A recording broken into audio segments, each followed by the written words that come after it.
boa noite. Obrigado por ter aceito o convite e estar aqui comigo para a gente bater esse papo. Grande prazer, viu? Grande prazer estar aí com você.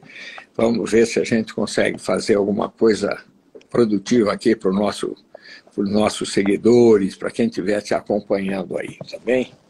Semana passada eu bati um papo com o Paulo Feldman. Eu imagino que vocês sejam amigos. Muito, muito amigo.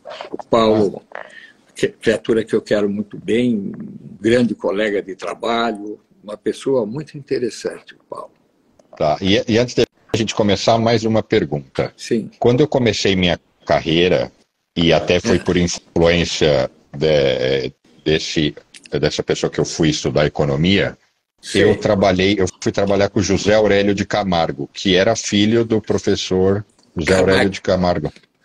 Camargão. Vocês conheceram? Conhecemos, o Camargão.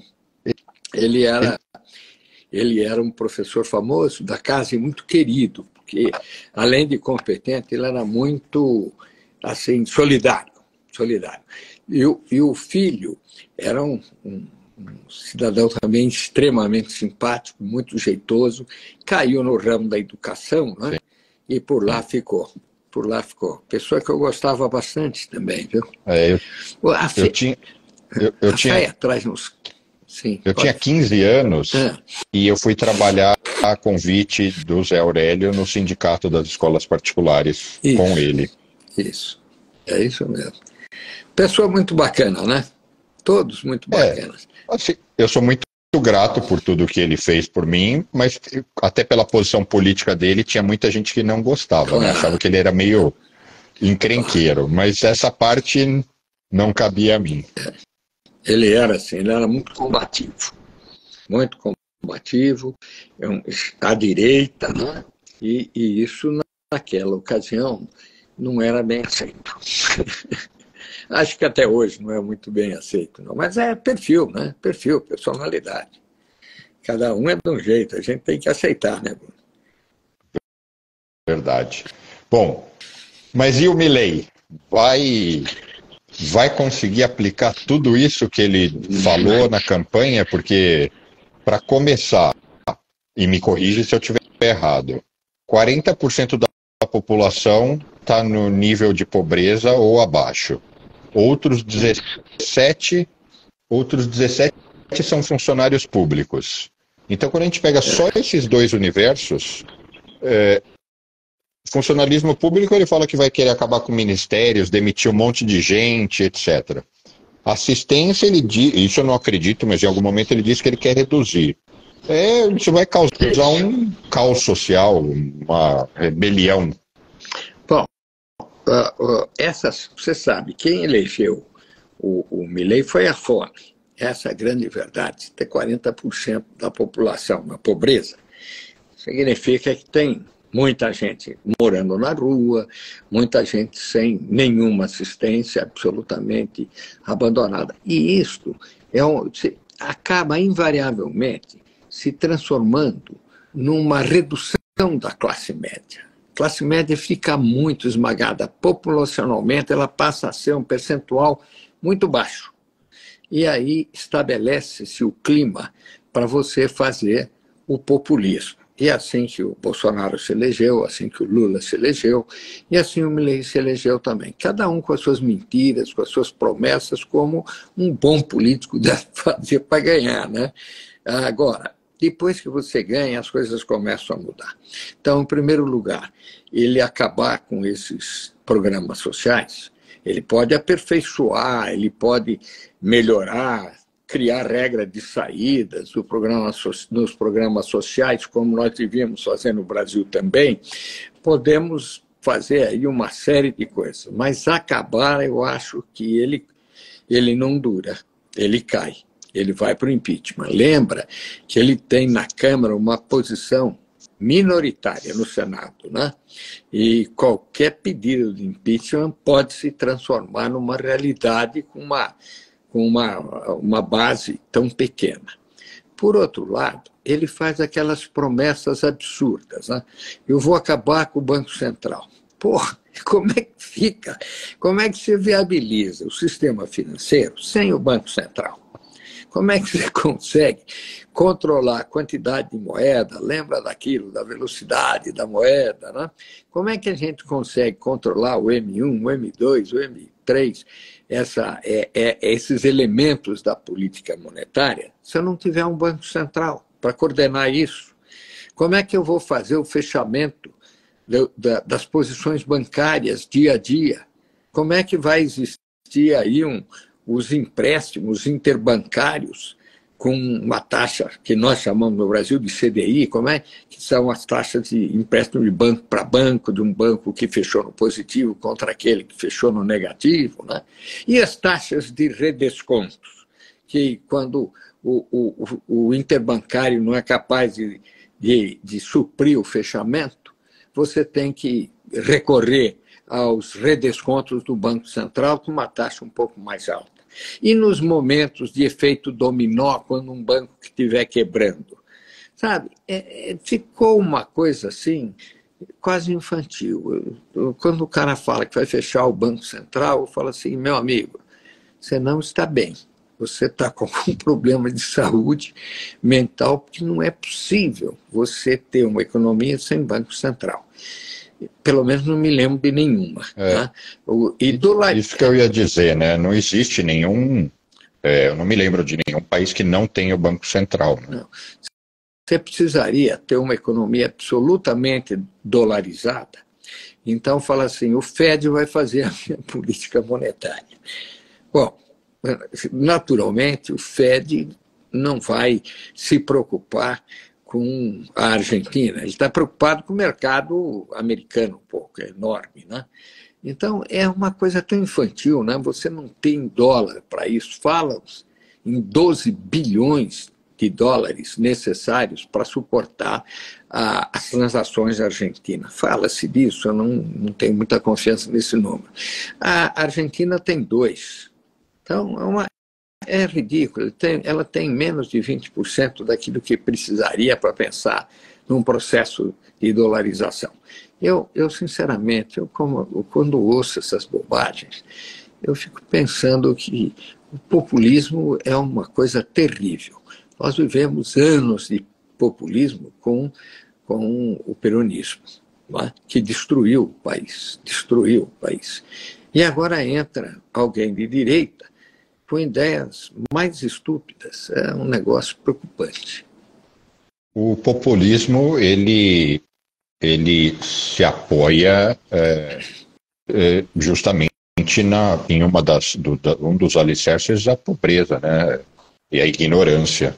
Senão ele não conseguiria prosperar. Mas voltando nesse lado técnico, as economias que não têm moeda própria, elas ainda assim têm um banco central para regular o sistema interbancário e tudo mais, não? Claro. É o caso da Costa Rica, que está dolarizada. O Equador, que praticamente está dolarizado. Todos têm. Eu mesmo dei consultoria no Banco do Equador em Guayaquil durante um período, anos atrás. Então, vamos ser sinceros, essa coisa é louca, é absurda. Você abre mão de uma política monetária no país, nós temos 4 elementos causais na matriz econômica que a gente chama de fundamentos econômicos. Alguém coloca mais de 4, alguém coloca aí 5º, 6º, mas basicamente é a política monetária, a política fiscal, a política salarial e a política cambial. São os 4 elementos com os quais você consegue fazer política econômica. Você vai abrir mão de um deles. É absurdo, não tem como. Então, considerando que esse é um dos pontos que ele foi só performático durante a campanha e que não é execuível, e os outros? Então, assim, dolarizar e eliminar o Banco Central, eu concordo que é assim, missão impossível. Agora, a ideia dele compactar os ministérios, isso está totalmente no poder executivo, né? Está totalmente na mão dele, né? Isso ele deve, em algum grau, fazer. Isso é uma coisa interessante, porque você precisa diminuir a máquina argentina, sem dúvida. O fato dela ser peronista, ela foi aparelhada. Você assistiu isso nos governos do PT no Brasil. Um aparelhamento da máquina que realmente é inaceitável e o aumento dos gastos públicos. E agora nós estamos trabalhando com um número absurdamente elevado de ministérios, né? E isso força, sim, o orçamento nacional. Acresce a isso o problema que, nessa situação, o judiciário cria muita força. E aí eles se autoprotegem em matéria de salários, de outros ganhos, de férias, de toda forma de benefício. Então, você tem que, de alguma forma, reduzir, através de uma reforma administrativa, você tem que reduzir números de ministérios. Eu acho que faz sentido privatizar muita coisa. Outras coisas eu tenho um pouco mais de receio de privatização, porque o capital privado ele é um pouco fugidio quando não existe remuneração adequada àquilo que ele quer. Então, alguma coisa manter na estatal, mas reduzir o tamanho desse Estado. Nós podemos terminar com ministérios, eu também concordo, mas ele começa com o Ministério da Educação, com o Ministério da Saúde. São ministérios que, em momentos como esse, se fazem muito necessários. Tá? Na saúde no Brasil, por exemplo, é um ministério cujo desafio é muito grande. Imagine integrar o sistema municipal de saúde de atendimento primário com a rede de hospital estadual, né, que faz o atendimento secundário, e agora o terciário feito pelo governo federal. A integração disso é muito difícil, é um problema sistêmico e cuja integração, cujo sucesso vai depender muito de uma gestão, vamos dizer, competente, né? Uma gestão da saúde de forma muito competente, muito elaborada tecnicamente. Então, ao invés de fazer isso, você vai destruir o Ministério? Acho que aí estamos errados. Vamos fechar outras coisas. Eu, aqui no Brasil, fecharia, sem dúvida, uns 4 ou 5 ministérios, assim, não há necessidade de tê-los, né? Agora, eu concordo, né? Diminuir a máquina pública é essencial. Ele fala em eliminar alguns ministérios, alguns certamente são exagerados, outro, pelo que eu entendi, conversando inclusive com economistas argentinos, eles falam, Bruno, ele vai eliminar a pasta, mas ele vai acomodar a competência dentro de outra. E aí o que eu lhe pergunto é, como, ainda assim, ele precisa reduzir o número de pessoas, né? É permitido no sistema argentino demitir funcionários públicos? Eu não tenho, a legislação argentina, eu não tenho conhecimento desse ponto. Você tem como se livrar deles de alguma forma, né? Por exemplo, muitos dos funcionários têm regalias, aquilo que a gente chama no Brasil de uma comissão por ocupação de cargo. Você corta a comissão, isso é possível. A demissão de um funcionário público é sempre muito difícil, porque ele é trazido para o governo através de concurso público.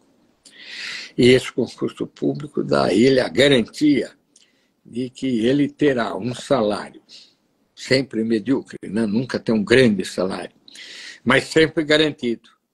E aí você faz as remunerações a partir dessas comissões por ocupação de cargo, por hierarquia, né? E acaba remunerando essas pessoas dessa forma. O problema argentino não é só esse, é da corrupção que está instaurada na Argentina, como se instaurou aqui num certo momento no seio do governo. E nós vimos o que deu, que deu aquela investigação sobre as investigações, né? Sobre a Lava Jato, sobre outras coisas. Alarmante, né? Você vê os resultados. É alarmante, ainda que você possa criticar fortemente a forma pela qual as pessoas fizeram aquilo, que o promotor isso, o promotor aquilo, o juiz assim, o juiz assado. Ainda que a gente possa criticar essa forma, dizer que ela não é juridicamente perfeita, o fato é que a corrupção ficou provado, mas a punição ficou inepta em função da anulação da sentença pelos vícios de forma. Eu acho que na Argentina deve ocorrer a mesma coisa. A corrupção está muito elevada, pelo que se fala. O funcionalismo está inchado, aparelhado pela máquina peronista. Há um excesso de entidades públicas que têm que ser privatizadas, outras simplesmente fechadas. Ele, com isso, ele faz, sim, uma economia substancial de recursos. Só que eu vou lembrar, isso mexe com a demanda, isso é recessivo, porque você reduz a renda. Você diminuindo os gastos do governo, você diminui a injeção que ele faz de dinheiro para que a população possa comprar, etc. Então, nós temos que fazer isso. Nós temos que fazer uma desvalorização da moeda, que também é superinflacionária. Então, pediria um plano, uma solução econômica viável, passa pelo longo prazo. Ele teria que fazer desvalorizações sucessivas, de uma maneira ajuizada, lenta, para que a inflação não sofresse uma grande pressão. E deveria fazer os cortes de gasto com algum juízo, porque senão joga o país na recessão. É esse o dilema argentino hoje. Celso, quando você fala desvalorização progressiva, isso significa que, então, em algum grau, ele controlaria o câmbio por um tempo? Tem que controlar o câmbio. Ele não pode ter um câmbio livre. Se ele soltar o câmbio para ser livre, puta vida, vai explodir a economia argentina. Não dá. O problema é que a coisa é tão complexa que mesmo controlando o câmbio oficial, surge o que já tem lá, né, que eles chamam do blue, né, que seria o nosso paralelo, né? Paralelo. Lá praticamente o blue domina, todo mundo tem dólar em casa. Isso. Todo mundo é um desafio ainda maior, porque tem uma economia paralela que gira ali em papel moeda, né? E a elite tem muito da sua fortuna dolarizada, com seus ativos, aplicações no exterior. Você sabe que a Argentina também, uma economia grande, mas que criou grandes disparidades. Então você tem gente, ou grupos muito grandes e pessoas físicas muito ricas, contra uma esmagadora maioria de pessoas muito pobres. O que, de certa forma, é também um problema brasileiro, né?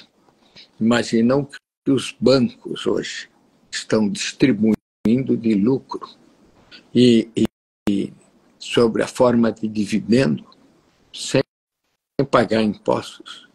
Lembra disso?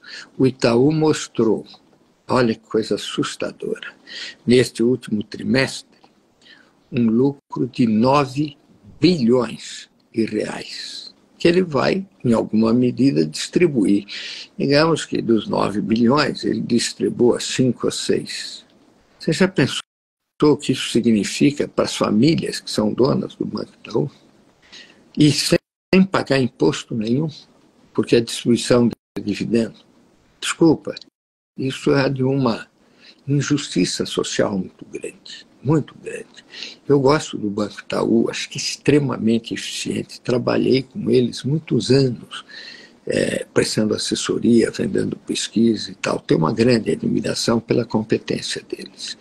Mas é absolutamente injustificável um banco fazer 9 bilhões num trimestre. Porra, você há de concordar que indústria fez isso? A Unilever fez isso? Não. A Unilever, nem o faturamento dela é desse tamanho. E a primeira fase, né, da reforma tributária não prevê, não vai corrigir isso ainda, né? Ela está muito mais voltada para a questão do consumo e da produção, né? Então isso não vai ser resolvido agora.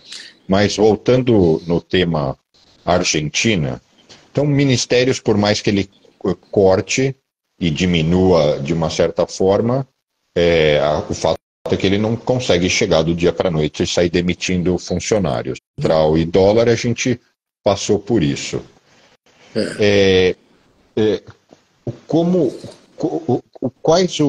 Porque qual era o meu medo? Que se ele fizesse algo muito brusco, que ele poderia causar uma, uma movimentação social, passeatas e todo aquele caos, né, que pode se instaurar. Não Então, tenha. eu imagino que então ele vai assumir uma posição muito mais moderada daqui para frente. Eu acho que sim. Eu acho que sim. Que ele vai ter que moderar o discurso, vai ter que moderar essas afirmações sobre medidas que ele tomaria. Ele vai ter que manter o Banco Central. Ele tem que afastar a ideia da dolarização que ele prometeu. Ele tem sim que reduzir o tamanho do Estado com privatizações, com fechamentos de alguns ministérios, mas o que você faz com esse funcionário que estava no ministério? Tem que realocar em outro local, demitir. Você pode conseguir alguns que entraram, vamos dizer, sob algum regime não público de contratação, mas o resto não. Você vai ter que conviver com eles. Ora, o que resta a ele senão a moderação e uma ação para produzir efeitos no longo prazo? Porque no curto não tem solução. Se você imagina que no curto prazo existe uma fórmula econômica que possa acertar a Argentina ou melhorar substancialmente a situação, isso é inverídico. Nós não teremos isso. Nós temos que fazer um ajuste grande e que tomará tempo. Eu concordo 100%. E qual dos absurdos, tirando o dólar e o Banco Central, o senhor acredita que também não é viável? Porque eu estou tentando me lembrar aqui tudo que ele falou. Banco Central, dólar, demissão em massa. Eu lembrei de outro. Privatizações. Quais privatizações você acha que faz sentido e quais não fariam? Eu acho que a privatização da petroleira, pelo menos parte dela, faz todo sentido. Nós temos estatais aqui no Brasil igual, e que criam verdadeiros castelos de poder, e que passam a pensar mais em termos de grupo, de interesses privados e muito menos dos interesses sociais. Então, eu gostaria de ver a privatização da petroleira e de outros órgãos que não conseguem cumprir o seu papel social. O problema é que a petroleira você tem pessoas interessadas em comprar, porque é um ramo lucrativo. Se você administrar direito, você ganha muito dinheiro com uma petroleira. Não é? Acaba com desvios, acaba com a mata toda, faz uma administração correta e vai ter lucros bastante saborosos. E há pessoas interessadas em comprar. Agora, nós precisamos ver que outras empresas têm esse perfil. O que ele quer oferecer à privatização que tem alguém querendo comprar? Sobretudo num momento onde a economia está tão ruim. Eu sempre pergunto para as pessoas: você investiria o seu dinheiro na Argentina? Claro que não. Ninguém quer correr esse risco. Então eu pergunto: e o empresário enriquecido vai entrar numa empresa argentina cujo os riscos econômicos são grandes, mas e os políticos? Você lembra que a petroleira argentina já foi privatizada e foi reestatizada. E vai agora para uma nova privatização. Qual é o nível de confiança que você tem para colocar o dinheiro num país onde politicamente se reverte? Entendeu? E quando isso ocorre, começa a ter até um certo medo. Há 3 elementos em que a iniciativa privada estremece a hora que ele ouve essas palavras. Expropriação,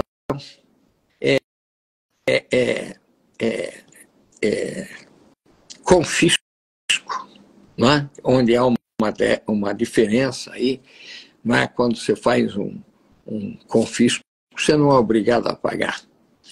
Quando você faz uma expropriação, você é obrigado a pagar, não é? Só que na hora do pagamento, o cara fala assim para você, olha, eu te devo tantos bilhões, vou te pagar em títulos da dívida argentina, pelo valor de face. Você entendeu? Porra, pelo valor de face, puta, o deságio é enorme. Você vai me pagar pelo valor de face? Vou, porque lá na frente, para gente, eu vou pagar você direitinho. Pô, quem é que acredita nisso? Então, quando você fala em confisco, expropriação, nacionalização, e a Argentina faz isto com nenhuma cerimônia, como a Bolívia fez em relação ao Brasil na Petrobras, né? Quando isto ocorre, o empresário recua. Ele tem medo até de participar de uma possível privatização da petroleira. Imagina de outros assuntos, né? Estradas de ferro, rodovias. Ninguém tem coragem de entrar na infraestrutura. Essa é a grande verdade. No Brasil, você teve privatizações disso muito bem sucedidas. Verdade. E para gerir o país, como a gente pode imaginar que ele vai conseguir criar uma base, já que o partido dele tem tão poucas cadeiras, né? Acho que, se eu não me engano, o Senado são 72 cadeiras, ele tem 7, Congresso ele tem também praticamente 10%, 11 ou 12, eu não me lembro agora exatamente. Como governar dessa forma, sendo que lá não tem o centrão? Bom, eu não quis falar isso para não semear nenhum pessimismo. Ele vai ficar refém do Maurício Macri, que é o partido que poderá adicionar votos no Senado para ele. Então, ele fica muito sujeito a composições, não é? De quem o elegeu e de quem até arrumou dinheiro para a campanha dele, foi o Maurício Macri. Correu o chapéu e arrumou dinheiro para a campanha dele. Não foi pouco, não. Foi coisa bastante alta. Ele hoje é um refém do Maurício Macri. Se o Maurício quiser tê-lo sobre o comando dele, vai ter que recorrer ao Maurício para ter um número razoável de votos no Senado. Mas ainda assim, com isso, ele consegue uma composição suficiente para aprovar, deliberar as coisas que ele precisar? Eu acho que ele não consegue o número de votos todos que ele precisa, mas consegue condições para negociar com as bancadas que não fazem parte do esquema dele, porque o número é grande, as outras bancadas também vão precisar de apoio. Então, entra nessas negociações, um toma lá da cá, né? Tá bom, eu aprovo isso, mas quando eu puser aquilo lá, eu quero que você me apoie também. O Centrão é um nome brasileiro para aquele mercado de peixe que você assiste no Congresso todo, na Câmara e no Senado. Quem frequentou o Senado e viu as negociações nas câmaras, sabe que aquilo é um mercado de peixe. É um absurdo a forma como aquilo é negociado. E a isso a gente tem que conviver e preservar com o nome de democracia. A democracia é isso, você tem que conviver com esses caras porque eles supostamente representariam a vontade do povo. Nossa, é uma abstração do ponto de vista dos conceitos políticos, onde você diz que aqueles são os nossos representantes. Pense bem quem é o seu representante lá, você tem dificuldade em achá-lo, não é? Eu sempre voto muito pensando nisso. Então, votei no Aloysio Nunes Ferreira, que eu achava um cara muito bacana. Votei também no Serra, que eu também um cara durão, mal criado e tal, porque eu quero saber se ele está fazendo as coisas certas. É isso que eu quero saber. O Serra é um cara de fazer tudo certinho. O Aloysio, mesma coisa, um cara de bons propósitos. Né? Então, vamos falar, aqueles dois me representavam de alguma forma. Mas e o resto que votou? O cara nem lembra em quem votou, porra. Quem votou para deputado na campanha anterior? Eu falei, não sei, pô. Pô, é duro, porque é assim. E aquele cara, ele defende a democracia contra a ditadura. Defende mesmo? Contra. É duro, né? É difícil a gente saber que ainda o nosso sistema político é muito frágil, que o nosso sistema político precisa amadurecer, precisamos melhorar essas escolhas de candidato. Nós teríamos que ter certos critérios para eleger uma pessoa, né? Um dos critérios se lembra, né? O cara tinha que ter não poderia ter cometido alguns crimes e tal. Já dançou também, né? Poderia ter, e vai e ocupa. Absurdo, né? Mas há algumas coisas que são impeditivas, que nós deveríamos tratar como impeditivas. E não temos representação. A mesma coisa acontece na Argentina. Você vê o último presidente deles, que eu chamo de um presidente, vamos dizer, uma figura decorativa. Ele ria, tentava fazer acordo com o Lula. O Lula, coitado, pensou numa moeda comum. Você imagina o que serve fazer uma moeda comum com uma inflação no país de 147%. Você vai fazer moeda com esses caras? Você está louco? É um negócio absurdo. Mas isso ele falou, isso aí ele falou, mas eu não consigo nem entender qual seria o propósito dele, né? Porque carregaria, quer dizer, nem conseguiria carregar os outros países da América do Sul nas costas, porque eles iriam puxar o Brasil para baixo, né?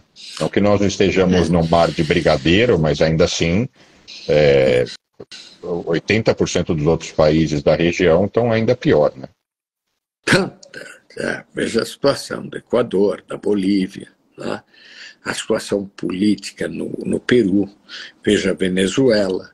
Nós temos exemplos na América do Sul que, se forem aproveitados como lições para a extração de conhecimentos para a política nacional, vamos ter um conhecimento extraordinário sobre política, porque aí já aconteceu de tudo, né?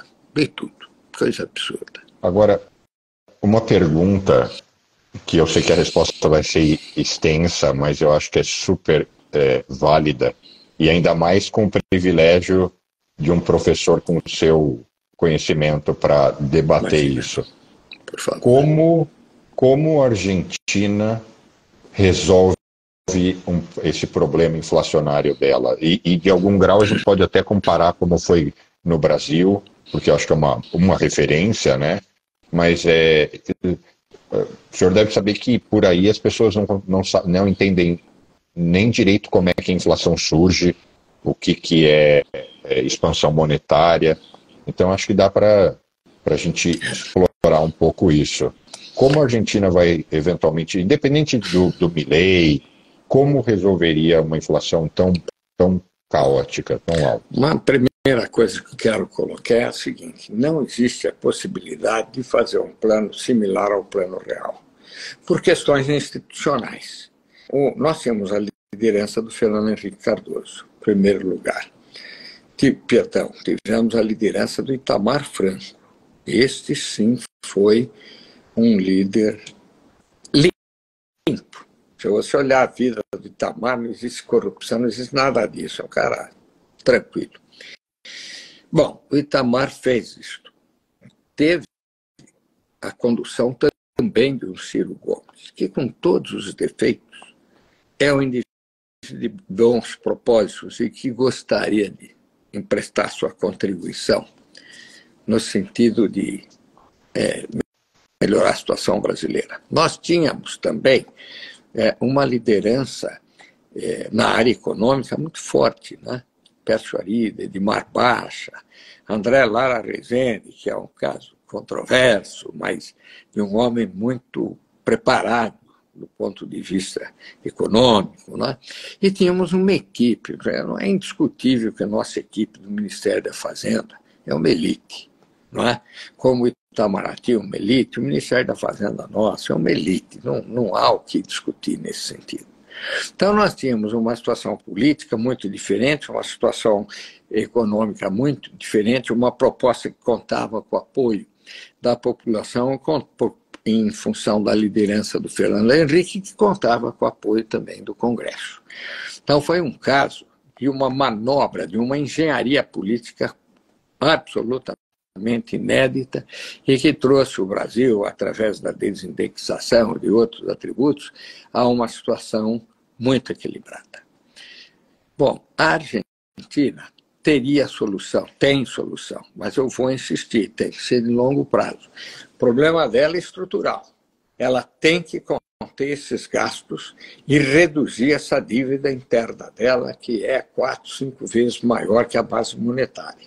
Então, isso é fundamental, fazer uma redução dessa dívida. E, claro, isso só se faz cortando gastos, não tem outro jeito.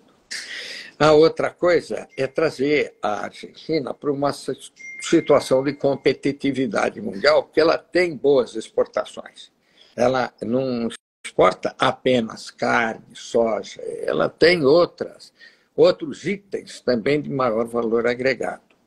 Então, isso passa por um processo de desvalorização, que eu já disse, tem que ser lento, porque senão causa estragos muito grandes, prejudicando as classes já desfavorecidas, né, que sofrem muito com essa desvalorização, e também atrapalha a inflação, porque fica uma inflação importada, né? Ela vem de fora para dentro, com a desvalorização da moeda. Então, eu acho que nós temos que construir isso, reduzir a máquina do Estado. O professor caiu. Agora voltou. Voltou. Que sofrimento, viu? O Instagram, eu acho que o Instagram ele tem dado muita pane, não sei porquê. Também não, mas hoje foi terrível, terrível. Eu faço todo o procedimento e ele não responde. Mas vamos lá. Se a gente puder responder alguma questão, estou às horas. Terminando, professor, vamos encerrar com a questão que a gente estava tratando, que é a inflação, né? Como a Argentina resolve o problema de inflação dela? Qual seria a solução? Bom, em primeiro lugar, não há dúvida, nós temos que enxugar essa base monetária, tem que tirar dinheiro do sistema. Essa é a verdade. E isso como faz? Cortando os gastos, reduzindo o endividamento. É isso que dá para fazer rapidamente. Nós podemos, entretanto, tentar o combate à inflação pela expansão da oferta. Então, eu tenho muito dinheiro, com pouco bens e serviços a serem comprados. Eu posso tentar também expandir a oferta. É mais lento, porque a expansão da oferta implica no investimento, na fábrica, ou no empreendimento rural, em qualquer empreendimento. Mas a expansão da oferta é possível a partir da capacidade ociosa, não é? E tentar fazer isso voltando novamente a participar do comércio exterior via exportações, porque aí ele consegue trazer dólares para o país, não é? E melhorar a situação em que ele terá que fazer a desvalorização. Em vez de desvalorizar muito fortemente, entrando dólares no país, ele pode desvalorizar mais devagar. Então, cortar gastos, privatizar alguma coisa que ele conseguir privatizar, não é? Reduzir essa dívida, ou pelo menos o juro sobre ela, uma boa renegociação com o FMI, e, de outro lado, ele tem que tentar expandir a oferta a partir da capacidade instalada que está ociosa. Isso é um primeiro passo que ele deveria fazer, e aí a inflação começa a ceder, ainda que lentamente. Não existe uma fórmula para derrubar essa inflação da noite para o dia. Ele não conseguirá isso. Ele terá que dar um tratamento monetário e um tratamento fiscal ajuizado. Não é? Ajuizado para poder baixar devagar isso. No caso da Argentina, o senhor concorda que a inflação foi causada porque não tem responsabilidade fiscal, gasta-se mais do que se arrecada, isso gera menor liquidez para se captar dinheiro. Assim, eu imagino que quando eles emitam títulos, eles tenham que pagar muito por isso. Consequentemente, por terem essas obrigações, eles emitem mais moeda e criam um processo de expansão monetária? Isso. É exatamente isso. Você, quando cai nesse endividamento alto, tá? e com essa responsabilidade fiscal, você é obrigado a fazer captação de recursos internamente e buscar empréstimos internacionais. Captar recursos internamente, você tem que pagar muito, o juro sobe. Não é?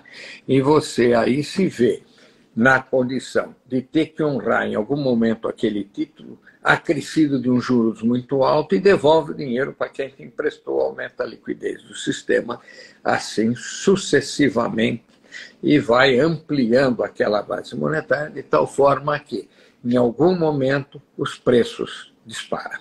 Não é? Então, nós temos que fazer o processo inverso. Só que se o processo direto, como eles fizeram, pode ser feito rapidamente, o inverso tem que ser feito devagar, porque há custos sociais envolvidos, não é? Que nós não podemos cortar gasto com subsídios a essa pobreza e não podemos também produzir uma recessão forte enxugando a liquidez e desativando a oferta de emprego e o crescimento empresarial. Isso seria muito comprometedor. Sensacional. Para nós encerrarmos, o que o senhor acha, até saindo do assunto Argentina, o que o senhor acha da gestão do Roberto Campos no Banco Central em relação ao combate da inflação nesses últimos 12 meses? Claro que foram os juros altos que permitiram chegar nesse patamar em que nós podemos baixar a Selic, porque a inflação já não faz tanta pressão. Né? Claro que isso deveria ter sido percebido pelo presidente e ter tratado o Roberto Campos Neto como um aliado dele, não como inimigo. Agora está acontecendo com o Haddad querendo fazer o déficit zero, e o Lula dando porrada nele, porque ele quer que o déficit seja, que ele tenha maior mobilidade ou flexibilidade orçamentária, aumentando o déficit. Ele não está percebendo que o amigo dele agora chama Haddad, e não é inimigo dele, está jogando do lado dele. O Lula tem uma dificuldade de compreender o mecanismo econômico. Isso é natural numa pessoa de poucas letras, não é? Mas ele é inteligente e ele é intuitivo. Então, em algum momento, ele vai entender que não dá para ser apenas populista e ganhar aplausos todos os dias, o dia inteiro. Ele vai ter que aprender a conviver com alguma vaia. Faz parte do ofício dele. Eu acho que ser presidente da República é uma coisa muito difícil. O Lula tem uma habilidade ímpar para isso. Agora, ele precisa se afastar um pouco das exigências do PT, que são muito ideológicas e que podem minar o capitalismo brasileiro. Você vê aí episódios com a propriedade privada e coisas que o valem. Ele tem sido hábil em fazer isso, mas ele não tem minimizado esse risco. E ele tem que ser hábil também de convencer as elites de que é do lado dele que elas devem jogar, porque ele vai criar um bem ambiente econômico favorável. Essas dificuldades são próprias de quem tomou cadeia, não é? De quem passou as coisas que ele passou. A vida do Lula não foi fácil. Não é? E ele é marcado por isso. Então ele pegou, por exemplo, você vê nos discursos dele, passa apito em todo mundo. Ele dá apito em todo mundo o dia inteiro, não precisa dar apito. Convoque as pessoas ao trabalho, às suas causas. Mas, não, não briga com o seu presidente do Banco Central, não brigue com o seu ministro da Fazenda, não é? Harmonize, trabalhe. De vez em quando ele puxa a orelha de todo o ministério numa reunião. Agora vocês têm que trabalhar. Já fizemos tudo o que tinha que planejar. Agora vocês têm que apresentar resultados. Tem que falar de uma outra forma com as pessoas. Não é? Mas ele é um homem marcado com dificuldades óbvias, não é? Dados pelas limitações culturais e sociais dele, pela origem, mas é homem de muita experiência, de uma inteligência muito grande e munido de uma intuição muito boa. Acredito que agora, depois de passar por tudo que passou, é possível até acreditar que ele tenha bons propósitos. E foi difícil pensar nos momentos anteriores, quando ele foi, vamos dizer assim, objeto de investigações altamente comprometedoras.